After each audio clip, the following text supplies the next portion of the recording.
Alors nous sommes ici au bord du Dekawede que l'on voit ici, c'est ces incisions que vous voyez juste en face de moi. Le Dekawede est un tributaire de la Bulbula. Et la Bulbula est la rivière principale qui relie le lac Zouay au nord au lac Chala au sud. Pourquoi nous sommes ici? Principalement la problématique ici, c'était de refaire un petit peu la séquence du paysage en analysant un petit peu les coupes stratigraphiques présentes dans la Bulbula et dans, son tributaire, le Dekawede. Principalement, ce qui est important de comprendre, c'est que le lac Zouay se déverse dans le lac Chala par la Bulbula, et la Bulbula enregistre plusieurs séquences en fait, de transgression-régression d'un lac. En fait, ce qu'il faut bien comprendre, c'est que le paysage actuel est une plaine lacustre qui, à l'époque, était reliée. En fait, était un grand lac. Maintenant, c'est un complexe de lacs. Donc, Zouay, qu'on appelle le bassin Zouay, Abiata, Chala, Langano. Donc ça, c'est le paysage que l'on voit ici. Autre relief important, on revoit ici des reliefs qui sont des résidus volcaniques, en fait, qui sont importants à comprendre, puisque le tributaire de la Bulbula, le Dekawede ici, est le collecteur en fait, des eaux de ruissellement qui descendent de la caldeira de la Loutou. Donc principalement, qu'est-ce qu'on observe ici, ou du moins ce que l'on a observé sur l'ensemble de la Bulbula, c'est plusieurs séquences de transgression-régression des lacs. Le bas de la séquence commence par ce que nous avons dénommé le pré-lake, qui sont en fait des retombées volcaniques qui datent vraisemblablement en gros de la dernière explosion de la Loutou, en gros entre 250 000 et 150 000. Voilà. Après, on a la première transgression marine que l'on a appelée Hyper Lake, qui est marquée par des niveaux de diatomite et une dalette, ce qu'on appelait une dalette, qui sont en fait une alternance de grès et de diatomite, que l'on verra notamment à Dekawede 4. Voilà, donc ça c'est la fin, c'est le maximum en fait de notre phase Hyper Lake. Je vais d'abord faire les séquences un petit peu géologiques et après j'intégrerai en gros les paléosols dedans pour essayer pour montrer un petit peu comment s'emboîtent un petit peu toutes ces séquences et où où les occupations ont été observées. À la suite de cette séquence, on a effectivement une régression marine. Donc on peut imaginer que les lacs étaient tout à fait dissociés. Ce qui a mis à nu la dalle, cette fameuse dalette qui se repère partout dans le paysage. À la suite de ça, nous avons une retransgression marine qui a été notre séquence 2, qui débute par, selon les endroits évidemment, et selon la géométrie un petit peu du paysage, par des siltes, et après une grande séquence de ponces, donc de retombées volcaniques. Ça c'est la deuxième séquence. Notre troisième séquence observée ici, c'est la séquence terminale. Cette séquence est donc après la séquence de ponce, la fin de notre deuxième séquence que nous avons appelée la Bernosa, qui a été appelée la Bernosa. Nous avons une incision, une régression des lacs.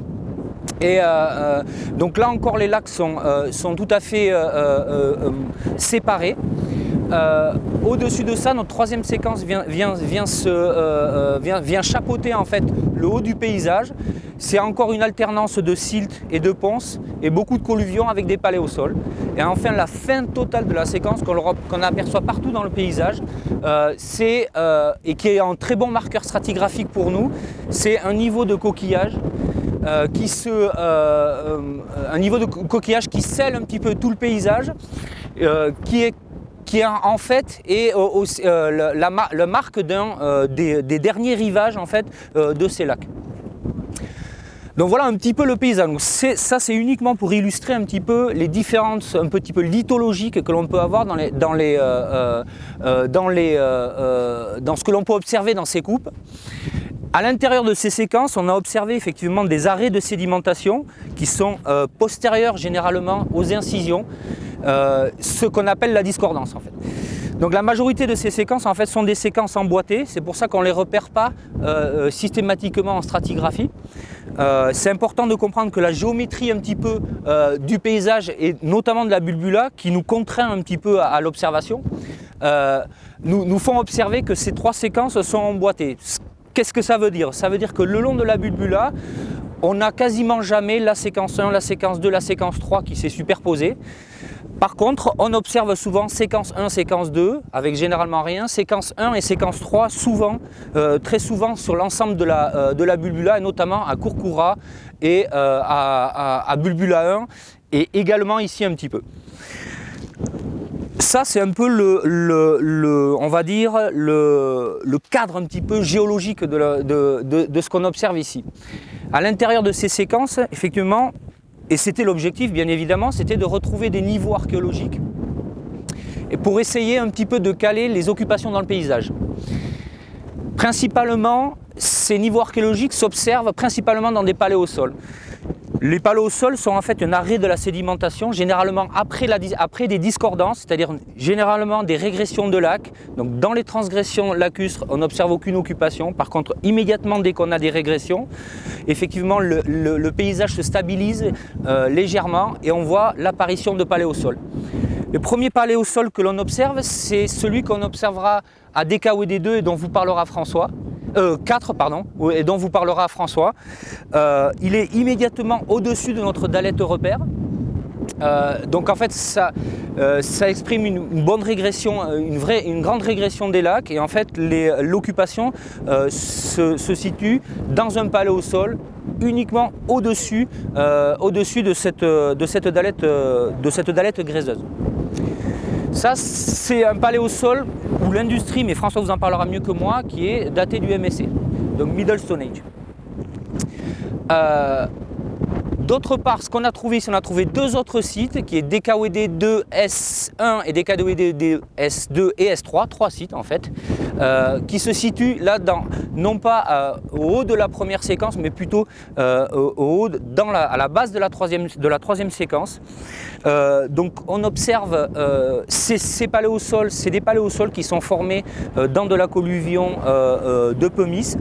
Ils sont datés, ils sont plutôt du late Stone Age, mais bon, encore une fois, je laisse François parler de ça et notamment de dater un petit peu tous ces paléosols.